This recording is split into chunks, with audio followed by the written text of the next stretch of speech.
नमस्कार मित्रों, मैं अपने बड़े भाई डॉक्टर सीपी वसीम के साथ सोलन की सुंदर वादियों में बैठा हूं और आज हम ये बात करने वाले हैं कि आज़ादी से लेकर आज तक जो जो सरकारें आई उन सरकारों ने क्या कुछ किया। हालांकि एक सरकार की उपलब्धियां को गिनाना वो सरकार के प्रवक्ता का या पार्टी प्रवक्ता का काम है। जहाँ तक मैं समझता हूँ, मैं किसी भी पार्टी से बिलोंग नहीं करता हूँ। मैं एक सिंपल वोटर हूँ और एक वोटर के रूप में जब जब समय आता है मैं वोट करता हूँ। लेकिन फिर भी मुझे ऐसा लगता है कि जो डेवलपमेंट, जो विकास की स्पीड पिछले 10 साल में पकड़ी है, वो स्पीड शायद उससे पहले नहीं पकड़ी गई। जो राजनीतिक इच्छा शक्ति देश के अंदर देश को आगे लेके जाने की पिछले 10 साल में मोदी सरकार ने दी है, शायद उससे पहले उतनी राजनीतिक इच्छा शक्ति के साथ कार्य नहीं हुए हैं। ये मेरा एक छोटा सा विचार है। अब मैं चाहूँगा कि मेरे बड़े भ्राता डॉक्टर वसीम इसके ऊपर अपने विचार रखें। सबसे पहले तो मैं गोयल साहब का स्वागत करता हूं, हृदय से आभार प्रकट करता हूं कि उन्होंने आज की इस विचार श्रृंखला को आगे बढ़ाने का अवसर दिया है। गोयल साहब से मेरा एक निवेदन रहेगा, जो आपने शुरू में एक वक्तव्य दिया कि मैं कोई सरकार का प्रवक्ता नहीं हूं जो देश के विकास को गिनवा सकूं।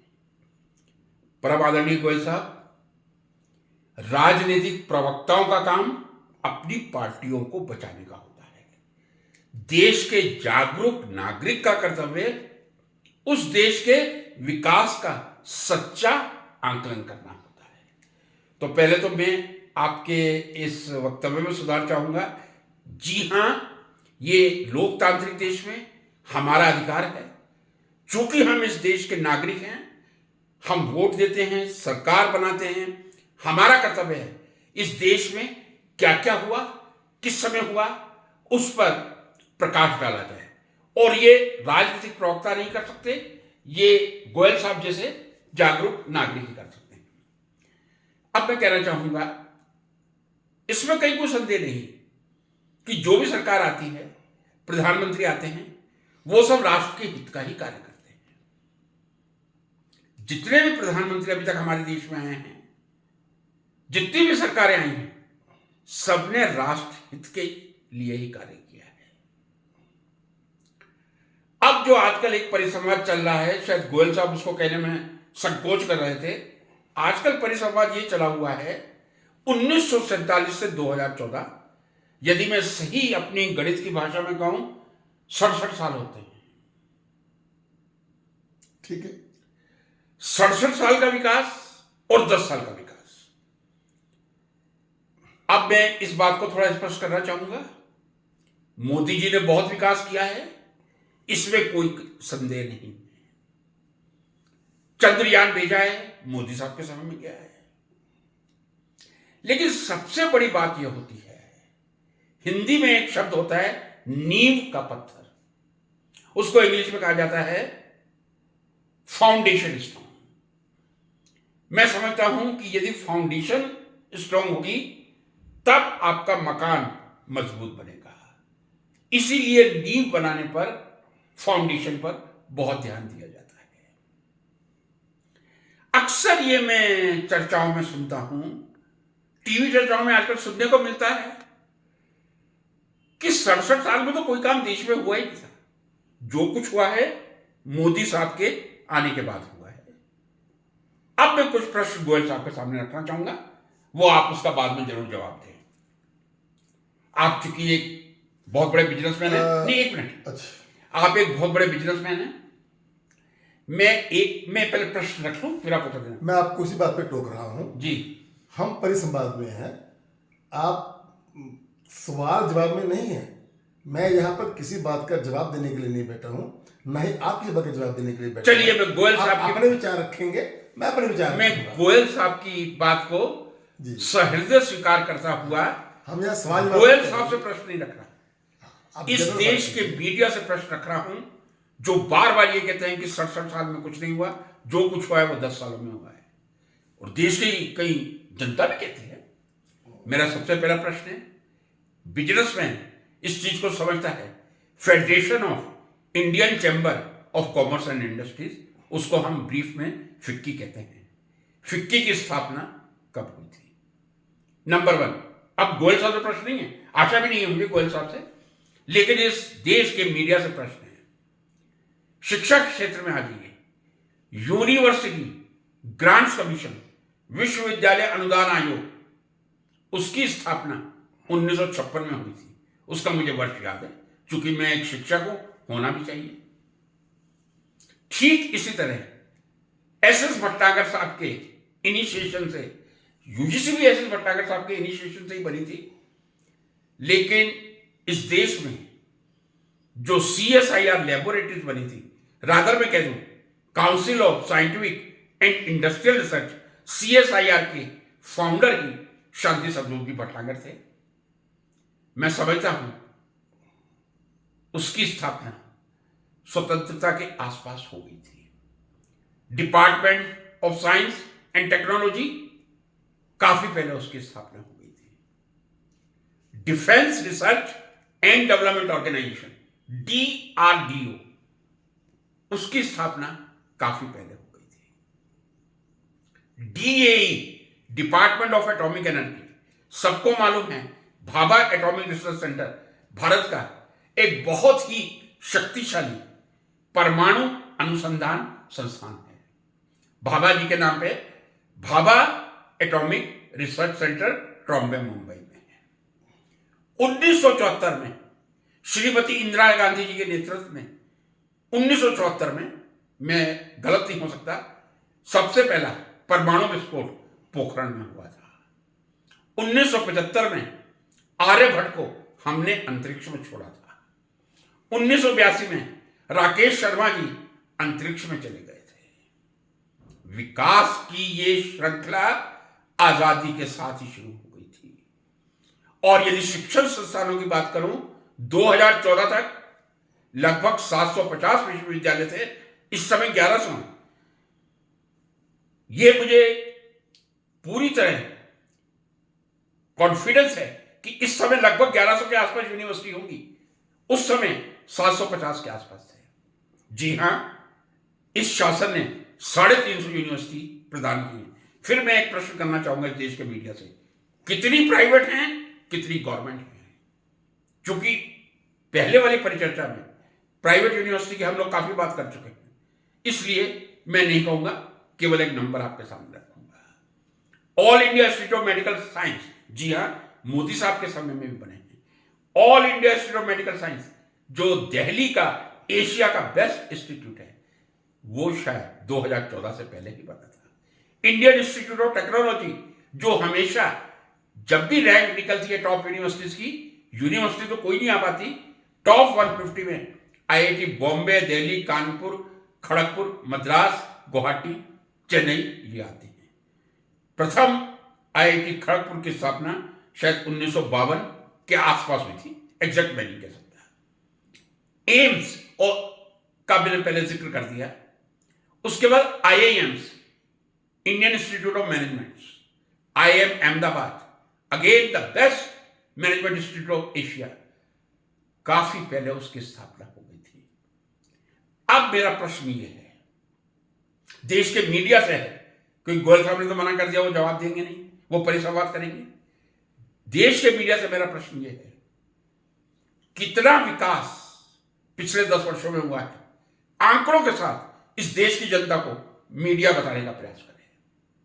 आपने कुछ और एम्स खोल दिए, आपने कुछ और IITs खोल दी, लेकिन जिस तरह विश्वविद्यालयों में वाइस चांसलर्स का अपॉइंटमेंट हो रहा है, इस परिसंवाद में भी कहने में मुझे संकोच नहीं, आज ही मैंने सीरीज चला रखी है भ्रष्टाचार से भरी दास्तान, उसका भाग 3 डाला था, आज ही डाला था, अपलोड किया था, और बड़े दुख के साथ मुझे कहना पड़ रहा है, अनैतिक रूप से जिस तरह लेक्चर से रीडर, रीडर से प्रोफेसर बनाया गया था, उसी अनैतिक रूप से वाइस चांसलर बना दिया गया था। गोयल साहब, आप एग्री करेंगे कि एमबीबीएस बहुत इंपॉर्टेंट डिग्री है डॉक्टर बनने के लिए? आप अपनी बात पूरी कीजिए, ठीक है। फिर मुझे बोलने का मौका दीजिएगा। एमबीबीएस जैसी डिग्री जब उसमें रीअसेसमेंट का कार्य उनको दिया जाता है, जब वो केमिस्ट्री के हेड ऑफ डिपार्टमेंट थे, उसमें से 3 आंसर बुक बदलनी जाती हैं। कृपया इस प्रश्न पर ध्यान दें। 3 आंसर बुक बदलनी जाती हैं। कई कमेटी बैठती हैं। पंकज कुमार जो होम सेक्रेटरी थे गुजरात के, सॉरी एजुकेशन सेक्रेटरी, उनकी चेयरमैन, सभी कमेटीज ने कहा था घोटाला हुआ है। अंतोगत्वा चूंकि वो वीसी बन गए थे, सिंडिकेट में यह मुद्दा आया और उन्होंने स्वीकार कर लिया, जी हां मैं मानता हूं 3 आंसर बुक जब मैंने रीअसेसमेंट करवाया था उस समय चेंज हुई थी। उनसे पूछा गया किसने की थी? आपने? नहीं तो आप कोई नाम बता दीजिए। आज दिन तक नाम तो उन्होंने बताया नहीं। आज के मैंने पेपर में पढ़ा है, शायद हाई कोर्ट इस तरह का डायरेक्शन दे रही है कि उनके खिलाफ एफआईआर की जाए। ये 4 साल से मुद्दा मैं देख रहा हूं। उन्होंने स्वयं स्वीकार कर लिया है कि आंसर बुक्स चेंज हुई हैं। एमबीबीएस एक बहुत इंपॉर्टेंट डिग्री है, आंसर बुक चेंज हुई हैं, लेकिन उनके ऊपर कोई कार्रवाई नहीं हुई। ये जो राजनीतिक संरक्षण पिछले 10 सालों में मिला है, शायद पिछले 67 साल में नहीं था। यदि कोई गलत काम करता था, उसी समय छुट्टी कर दी जाती थी, घर जाके बैठ जाता था। जो राजनीतिक संरक्षण इस समय भ्रष्टाचारियों को मिल रहा है, ये पहले 67 साल में नहीं मिला था। 10 साल में इसकी गति बहुत बढ़ गई है। गोयल साहब, मेरा आपसे निवेदन है, अब आप कुछ मुझे लाभान्वित करने का कष्ट करें।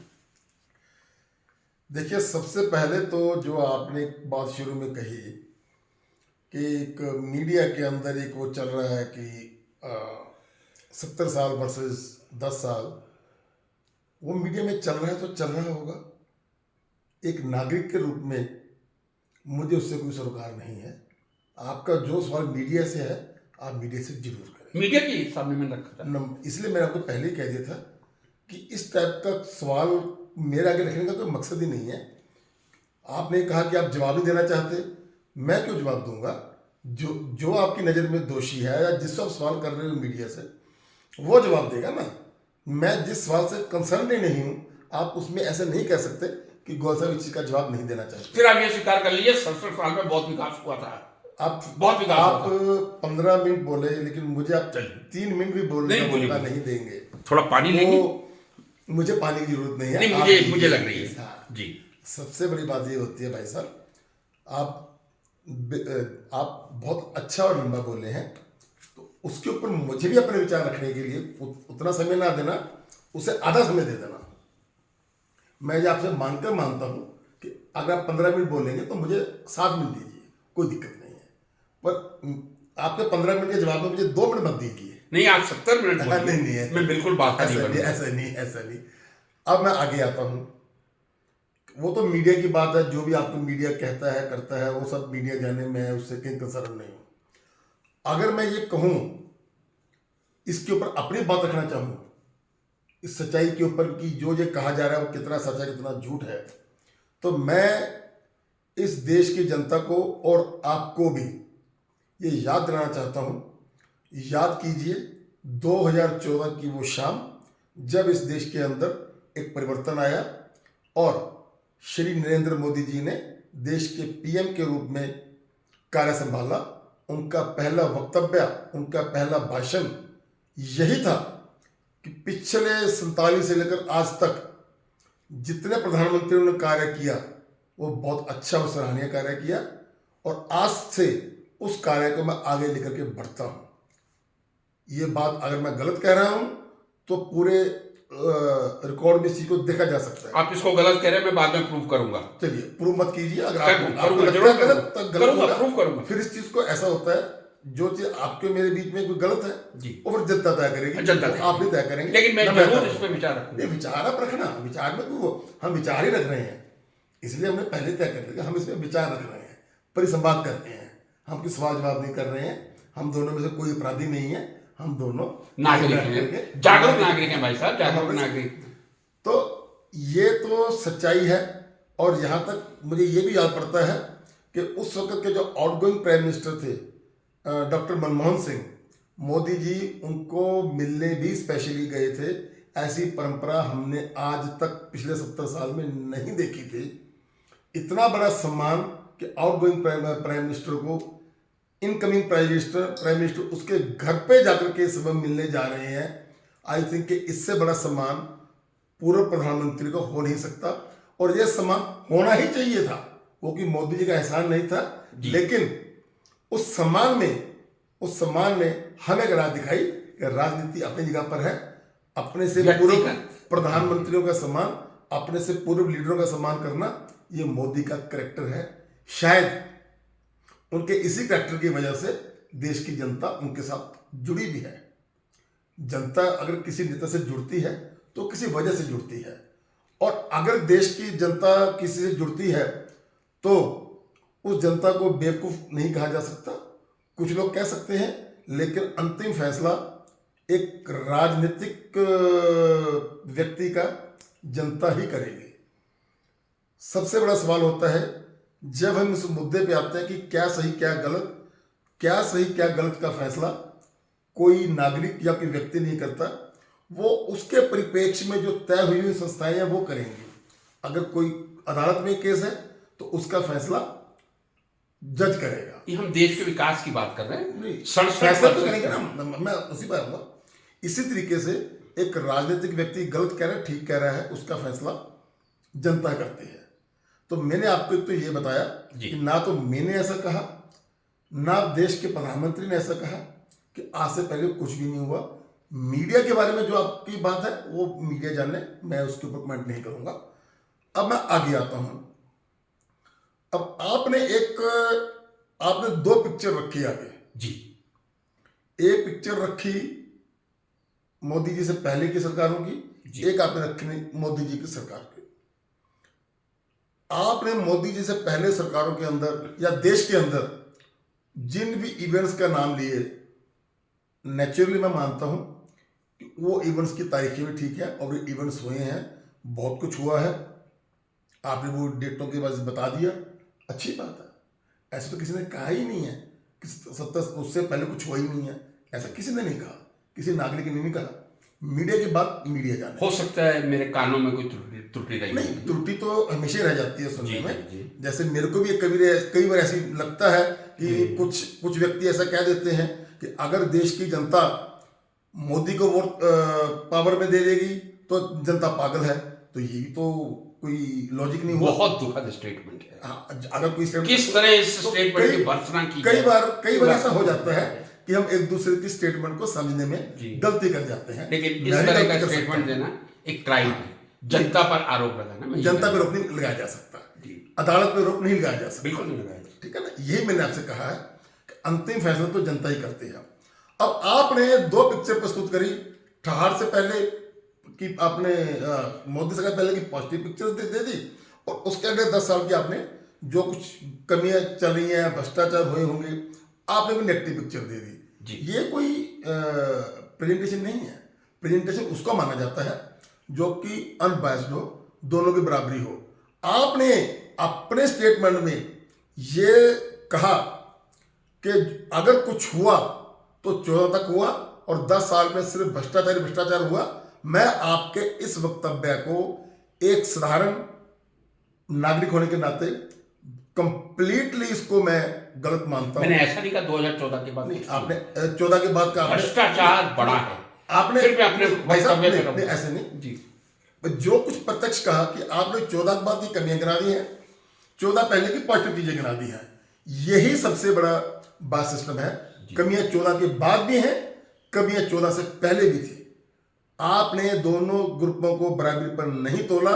मैं आपके उस वक्तव्य से, आपके हर वक्तव्य में सच्चाई है, लेकिन वो सच्चाई बायस्ड है मेरी नजर में, हो सकता है बिल्कुल। इसलिए मैं उस आपकी पूरी की पूरी तकरीर को इग्नोर करता हूं, उसको असाइन करता हूं कि वो गलत तकरीर दिया आपने। शब्दों का आपने सही इस्तेमाल किया, लेकिन देश के अंदर 14 से पहले भी कमियां भी बहुत थी और पॉजिटिव काम भी बहुत हुए हैं। 14 के बाद भी कमियां भी बहुत हैं और पॉजिटिव काम भी बहुत हुए हैं। अब दोनों की तुलना को करते हुए आज देश फिर से इलेक्शन के मुहाने पर है। बिल्कुल है। ठीक है, एक फेज हो भी चुका क्या वो 10 साल उससे बीतते हुए पुराने सालों से बेहतर थे या उससे वर्स्ट थे? केवल और केवल एक ही सवाल आएगा, ये बेहतर है या वर्स्ट है, उससे कंपैरिजन आएगा। वो तय आपके अपने मन में वो तय है कि ये 10 साल वर्स्ट है।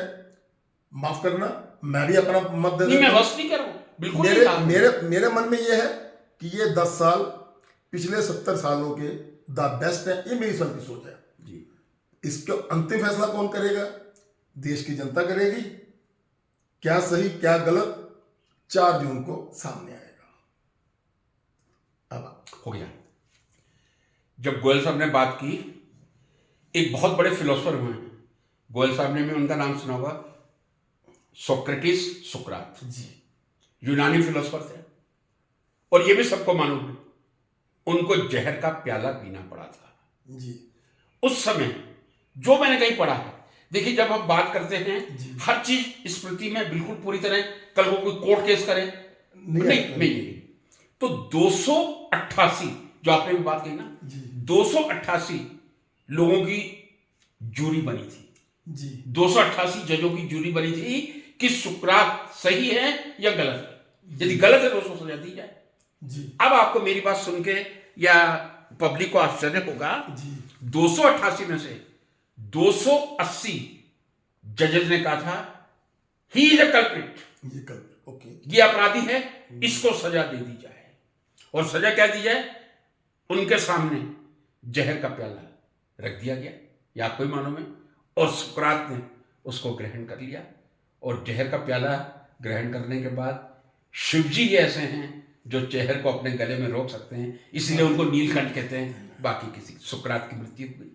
लेकिन अब जो मैं बात कह रहा हूं वो मित्र जरा ध्यान से सुने मेरे मित्र, 20 साल बाद लोगों को अपनी इस गलती का एहसास हुआ, नहीं सुकरात गलत नहीं था, सुकरात सही था। अब मैं एक दूसरा आपको उदाहरण पेश कर रहा हूं, जिनको फादर ऑफ केमिस्ट्री कहा जाता है, Antoine Lavoisier. Antoine Lavoisier is not father of chemistry, क्योंकि उन्होंने ऑक्सीजन को सही तरह रिकॉग्नाइज करके उसका नाम दिया था कि ऑक्सीजन एक एलिमेंट है जो किसी भी चीज के जलने में हेल्पफुल होता है। फादर ऑफ केमिस्ट्री, फादर शब्द बहुत बड़ा होता है, केमिस्ट्री बहुत विशाल है। उसका पिता बनना अद्भुत कार्य है। लेकिन फ्रांस में जब क्रांति आई थी तब लेवोजिए का भी सिर काट दिया गया था। ये दोनों मैं आपको घटना सुना रहा हूं, सिर काट दिया गया था।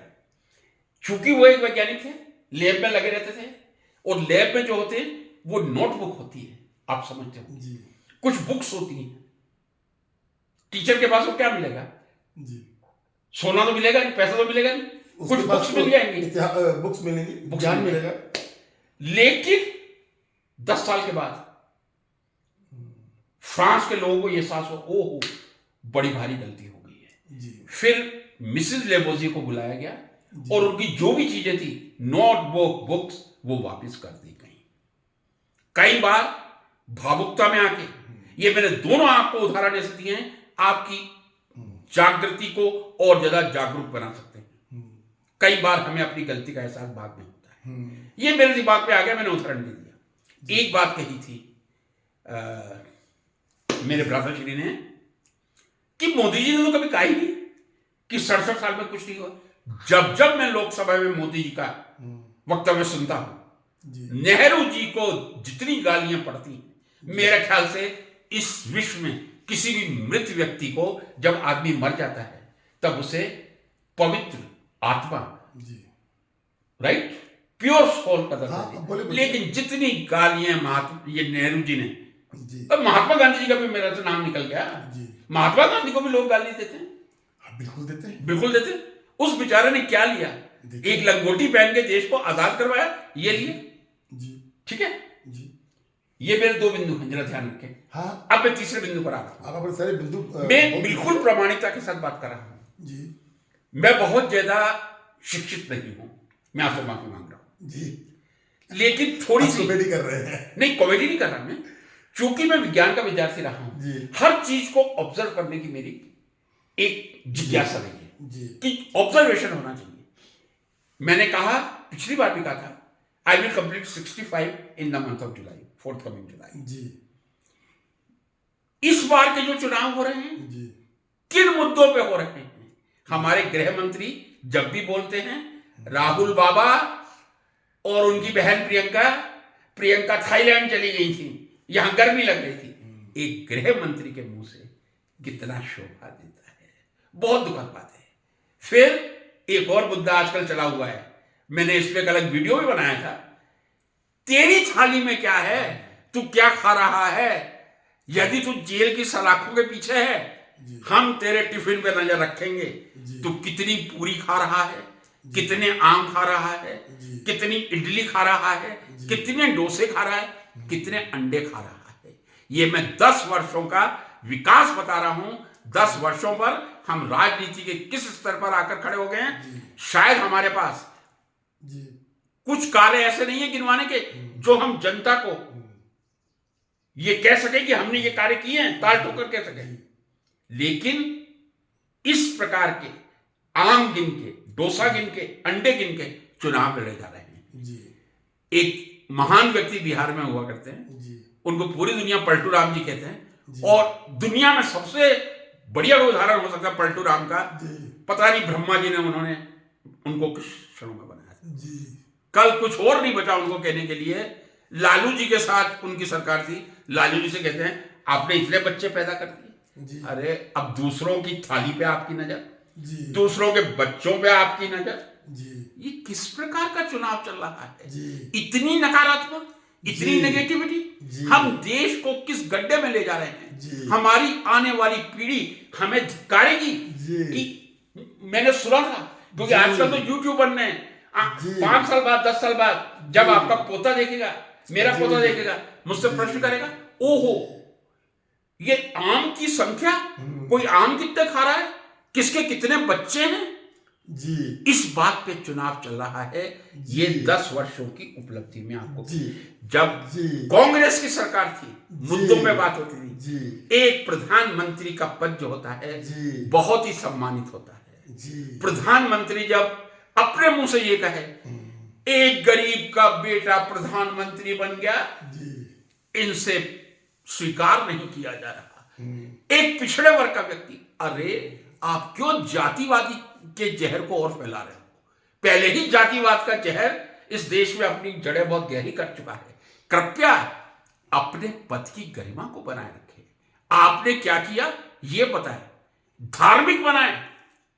मैंने पहले पोस्टकार्ड में भी कहा था, मैं सनातनी हूं, और सनातन का मतलब ये होता है जिसका कोई आदि नहीं होता, जिसका कोई अंत नहीं। सनातनी बनाएं, जरूर बनाएं, हर व्यक्ति को सनातनी बनाएं, धर्मांध फेनेटिक नहीं बनाएं। अभी जो काल चल रहा है वो सनातनी बनाने का नहीं है, फेनेटिक बनाने का है। किस तरह धर्मांधता के नाम पे वोट वसूल कर लिए जाए, ये मेरा निवेदन था। अब आपने कई बातें करी, अब उनके ऊपर मैं भी एक एक करके बात करता हूं। जैसे कि आपने बड़े जोश शोर से बात रखी कि थाली पर नजर रखी जा रही है। एक आरोपी जो जेल में है और उसके ऊपर जब जांच एजेंसी ने ये कहा कि ये खाने के अंदर कुछ गलत तरीके का फूड ले रहे हैं क्योंकि उनको डायबिटीज है, वैसा फूड नहीं लेना चाहिए, तब कोर्ट ने आदेश दिया जेल प्रशासन को, और जेल प्रशासन ने उनका खाने का मेनू अदालत में पेश किया। ये किसी सरकार का या किसी व्यक्ति का या राजनीति का मुद्दा नहीं है, ये दिल्ली की तिहाड़ जेल की व्यवस्था का विषय है, और जो भी तिहाड़ जेल की व्यवस्था है वो रहेगी है, और जो भी अदालत उसके ऊपर में आदेश करेगी वो चीज़ पेश की जाएगी। जी, इस तरीके से बात करना, उस चीज़ को किसी सरकार से जोड़ना, मैं सरकार से मैंने जोड़ा ही सर। ओके, मैं तो कोई बात नहीं, सरकार उस चीज़ के ऊपर हमारा बोलना, ये तो मैं मानता हूं कि एक तरह से अदालत के कार्य के अंदर दखल देने के बराबर है। अदालत ने तो कुछ अदालत ने ही कहा है, अदालत ने ही आदेश दिया था भाई साहब कि जब ईडी ने कंप्लेंट की है जी कि ये आरोपी जरूरत से ज्यादा मीठे खा रहा है और ये डायबिटीज का पेशेंट है। अदालत ने यह भी कहा था कि पूरे देश को गिनवा दिया जाए, चिल्ला चिल्ला के। एक मिनट पूरे देश को गिनवा दिया जाए। ऐसा नहीं, आप ऐसे काउंटर क्वेश्चन ना करें। मैं क्यों ना करूं सर, डिबेट है ये, परिसंवाद है। परिसंवाद है ना। हाँ। बस आप अपनी बात रखिए, मैं अपनी बात रख रहा हूँ। नहीं, उसके बाद आप उत्तर तो देना पड़ेगा। आप गलत बात कहेंगे तो मैं कैसे आप समझे नहीं, मैं कोई गलत बात क्या नहीं ये कहा था जज ने कि आप पूरे देश को बताइए कितने आप आम खा रहे हैं, कितने आप अंडे, कितनी आप इडली, कितनी आगे डोसा खा रहे हैं? आगे बात निकाल करके सवाल करेंगे, उसका कोई मतलब नहीं है। जी। जो आपने बात रखी है, चलिए। मैं आपको पहले कहा था मैं कि आपकी अदालत में नहीं बैठा हूं।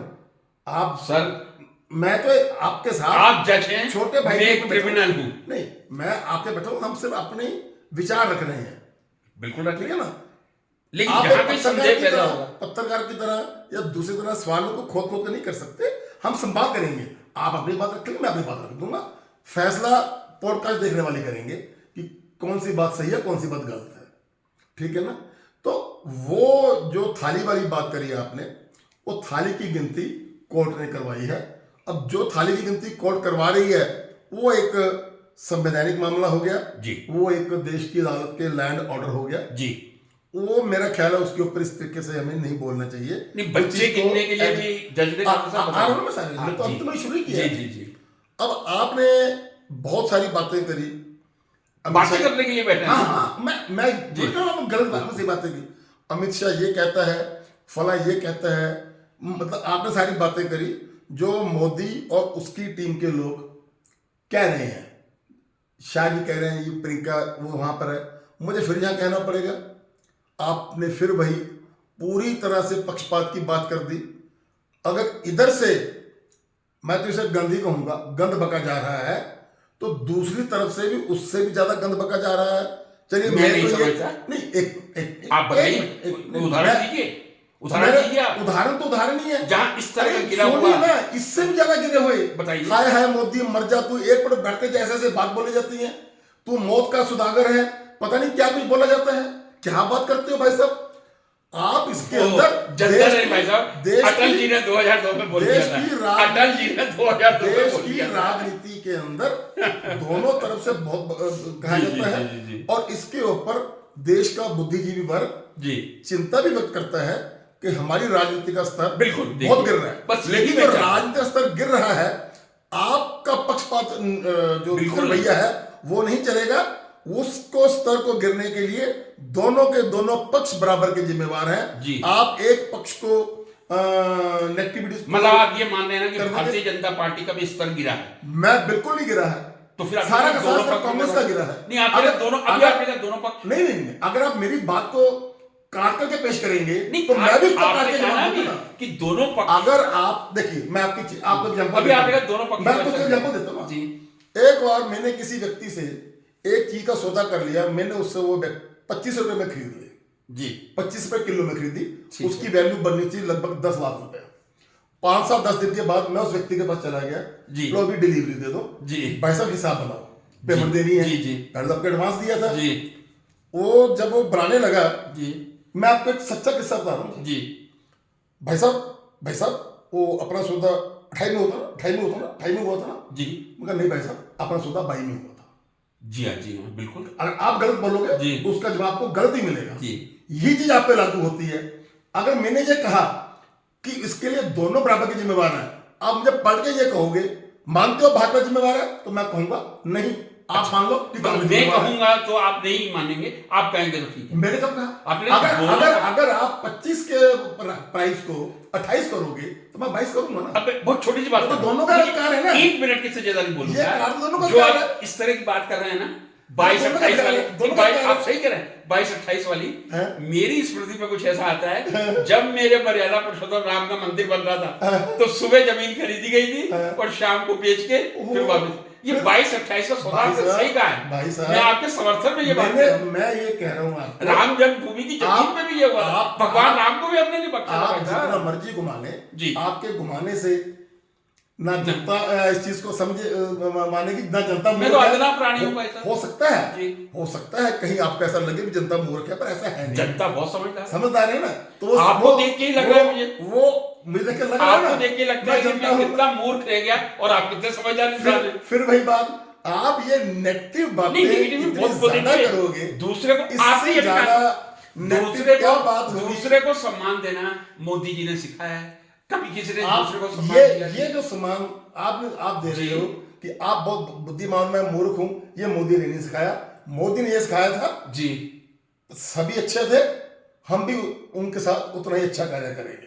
मोदी ने ये नहीं सिखाया, मैं मोदी से सिखाऊं। फिर भाई साहब क्यों क्या कोसते हैं? आप अभी मुझे तक मोदी समझदार को कह कोसा सकते हैं, जाता है। खुद कहें जी। अभी तक मोदी को कोसा जाता है। अब मैं अभी आपको पूरी बात कर रहा हूँ ना। अब आपने बात करी कि लोग तो नेहरू जी को भी कोसते हैं, महात्मा गांधी तक को कोस देते हैं। हाँ, बहुत कोसते हैं। हाँ, कोसते हैं। मैं कहाँ कह रहा हूँ नहीं कोसते हैं, मैं कहाँ आपकी बात से डिसएग्री कर रहा हूँ। मैं सिर्फ इतना ही कहूँगा, लोगों ने, अगर हम कोसने की बात करें तो लोगों ने तो माता सीता को नहीं छोड़ा, भगवान राम को नहीं छोड़ा। सही अब लोगों की जो कोसने वाली बात है, जो व्यक्ति कुछ तो लोग जितना- कहेंगे, लोगों कुछ का तो लोग काम नहीं कहेंगे। कहना। जो व्यक्ति जितना अच्छा कार्य करेगा तो कुछ ना कुछ लोग तो उसके अच्छे कार्य का मजाक उड़ाएंगे ही उड़ाएंगे। ये तो लोगों का छोड़ो बेकार की बातें कहीं छोड़ो भी बेकार ना की जाए ये बातें। जाए।